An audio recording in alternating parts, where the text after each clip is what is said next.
Bonjour à tous et bienvenue sur Aiwa TV. Aujourd'hui, dans les tutos d'Aiwa, ce n'est pas un tuto traditionnel que je vous propose. Je vais vous faire la présentation d'une toute nouvelle VHF fixe de chez ICOM, la ICM 510E. C'est une VHF fixe ASN qui est sortie au mois de septembre 2021 dans sa version sans AIS. Ils viennent au printemps 2022 de sortir la même VHF en version récepteur AIS intégré. Je vais vous présenter la non AIS tout simplement parce qu'en électronique je suis déjà équipé d'un transpondeur AIS et c'était donc une fonction dont je n'avais pas besoin. Cependant, cette VHF dispose d'un affichage des cibles AIS si vous la connectez à votre réseau.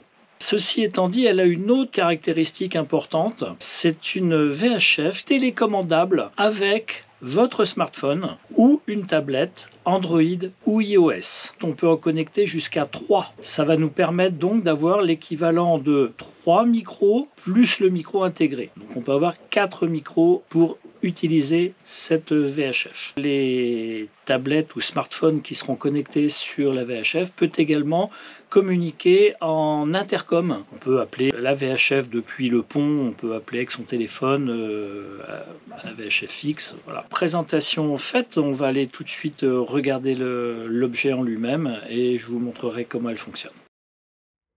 Nous voici donc la table à cartes où a été installée cette VHF ICOM ICM 510E. Elle avait la fonction AIS.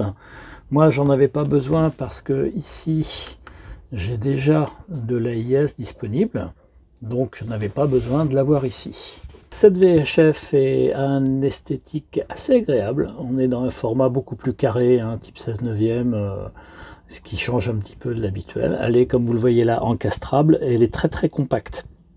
Donc ça pose vraiment aucune difficulté pour l'encastrer. Un étrier spécifique est vendu en option pour l'encastrement. Le haut-parleur ici, la prise pour le micro ici, le bouton distress ici, classique, caché sous son petit compartiment, le bouton de volume, le bouton de scratch, le bouton qui a une multifonction, on va dire, il va permettre de changer les fréquences, comme on voit là, et faire d'autres choses.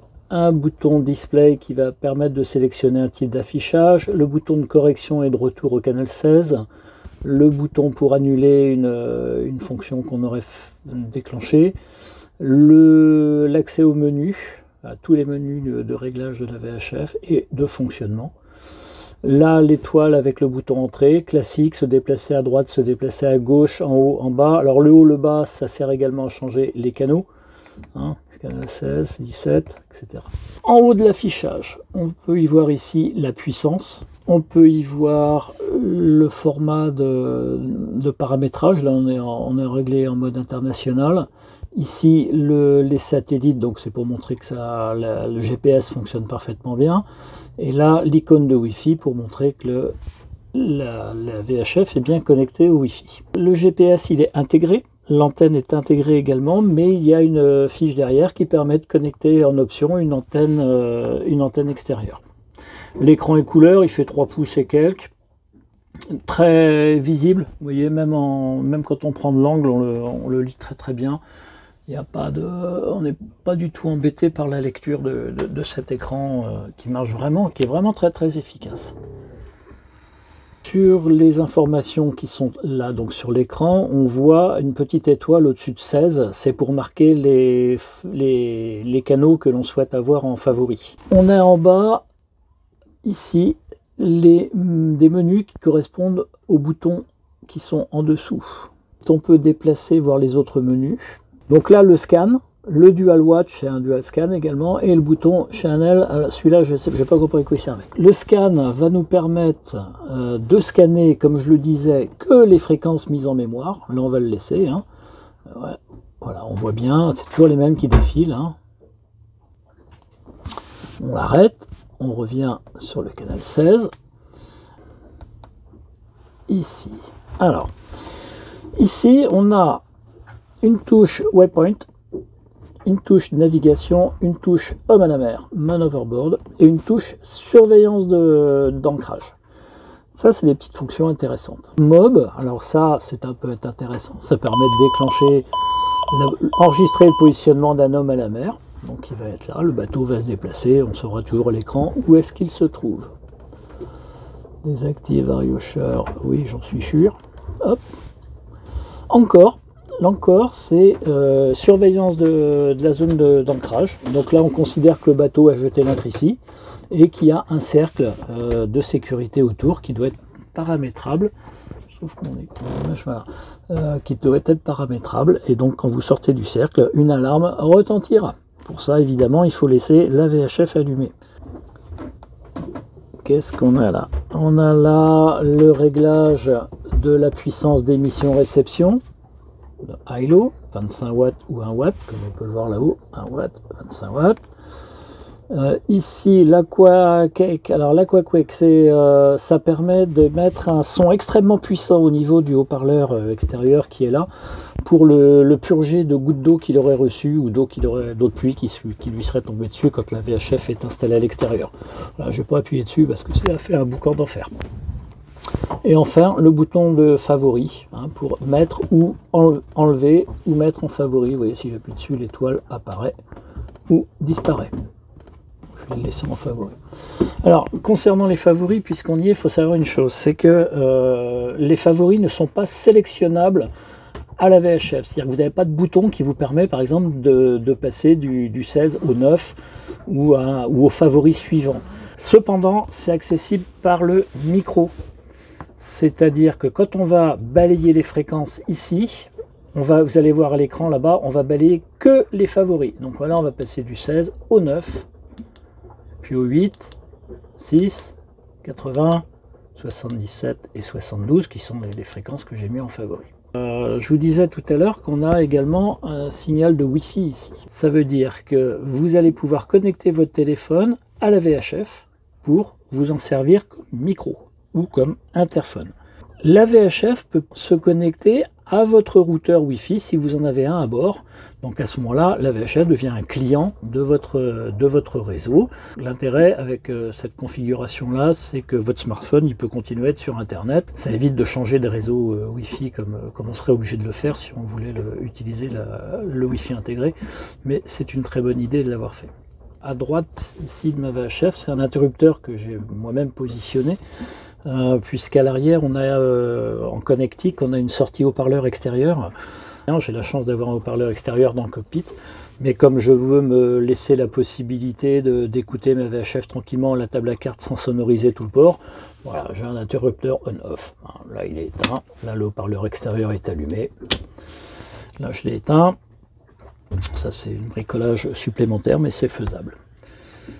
Voilà, donc maintenant on va voir le fonctionnement en mode smartphone.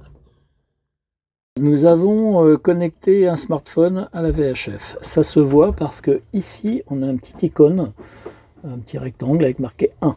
Le 1 signifie qu'il y a un seul smartphone ou tablette de connecté à la VHF. Ce smartphone, c'est celui de ma femme, il est là. Je vous montre l'application, elle s'appelle RSM500.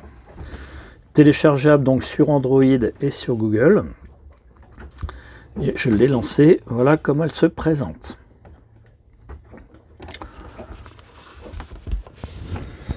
Alors, pour appeler, eh bien c'est pas difficile. On appuie sur ce gros bouton et on parle. Il n'y a rien de plus simple que ça.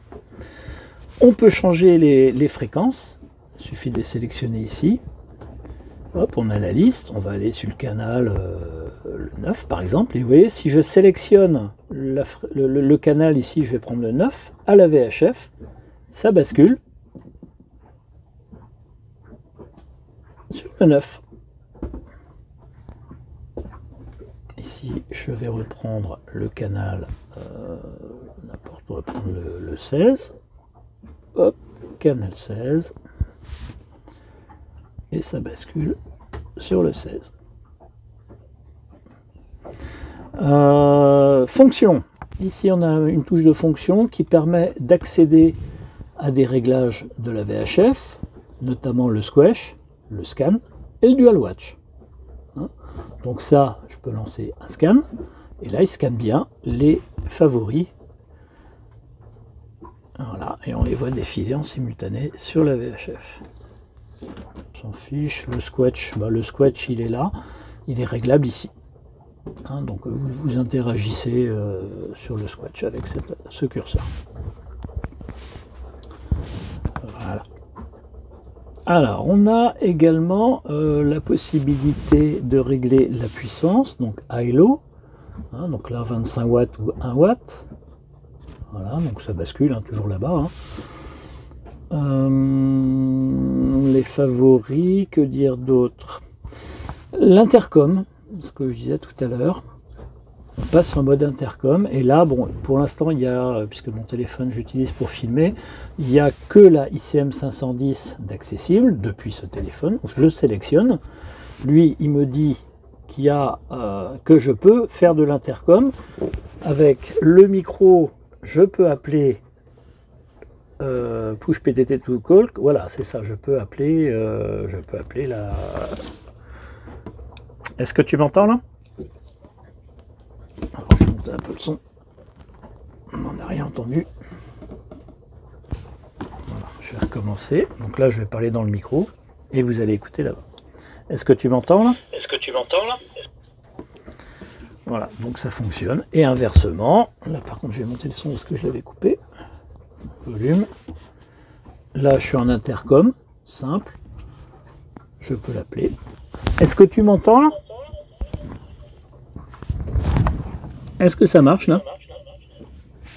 Donc effectivement ça fonctionne. Donc là je suis à peu près, il y a un écho. Ça c'est pour un bip d'appel, hein, pour appeler, faire signe à la station qu'on est en train de les appeler. Et voilà, là je crois qu'on a fait le tour. On va sortir du mode intercom. On va retourner en mode radio. Et on va faire un essai, enfin je vais vous présenter un essai que j'ai déjà réalisé avec ma femme qui se sera déplacée sur la berge. Et vous allez voir que ça marche très très bien. Donc là on est sur le canal 6 parce que j'ai quelqu'un à terre qui va nous permettre de faire cette utilisation. Et donc pour parler, il suffit simplement de laisser le doigt appuyé sur le micro ici et d'appeler la personne à qui, ou le bateau à qui vous voulez parler. On va essayer avec Isabelle qui est à terre. Ouais Isabelle, tu me reçois là? C'est pour un essai s'il te plaît. 5 sur 5. Ouais, t'es où là? Là je suis en face du bateau. Ah, t'es sur la berge en face là? Attends, je vais aller voir. Elle est en face du bateau. Ah oui, là-bas. Donc, bon voilà, tu m'entends bien là? C'est bon, ça marche? Ouais, je t'entends fort et clair. Nickel. Bon, bah c'est parfait, je te remercie.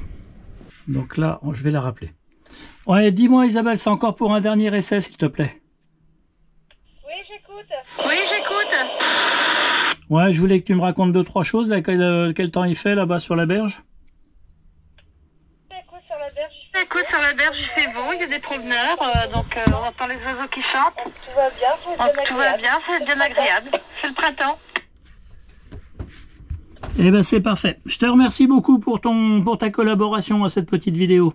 Allez, à tout à l'heure. On va venir me chercher. Mais oui, t'inquiète pas. Voilà comment ça fonctionne. Voilà la présentation de cette VHF et l'utilisation avec les smartphones. Avant de vous quitter, j'ai juste oublié de vous présenter l'éclairage nocturne. Il suffit de faire défiler les menus ici avec les flèches de direction. Donc c'est assez rapide, hein, on va jusqu'au bout. Deux boutons ici, CHNAME et Blacklight. Donc Blacklight pour la lumière de nuit. On descend sur le mode qu'on a choisi entre Day ou Night. Voilà, Day, Night. Et on peut régler également la luminosité. Il suffit de remonter, réduire un peu, voilà, pour une luminosité plutôt sombre. Pour pas être trop ébloui. Donc là je la mets à fond pour la vidéo. Et voilà l'affichage en mode nocturne, tout rouge. Une petite précision également, quand on parlait des scans, je vous ai dit qu'ils scannaient les canaux mis en favori. Ça, c'est paramétrable dans les menus. En fait, dans les menus, vous pouvez choisir de scanner soit les favoris qu'ils appellent priority, soit un scan normal, c'est-à-dire de tous les canaux. Également sur le Dual Watch, il propose donc un scan de 2 canaux. Ça c'est pareil, c'est paramétrable dans les menus. Vous pouvez également scanner 3 canaux. Et bien voilà pour la présentation de cette VHF ICOM ICM 510E. Si cette vidéo vous a plu, écoutez, n'hésitez pas à mettre un pouce, ça fait toujours très plaisir. Je vous dis à très bientôt pour une nouvelle vidéo dont je ne connais pas encore le thème. Allez, ciao ciao!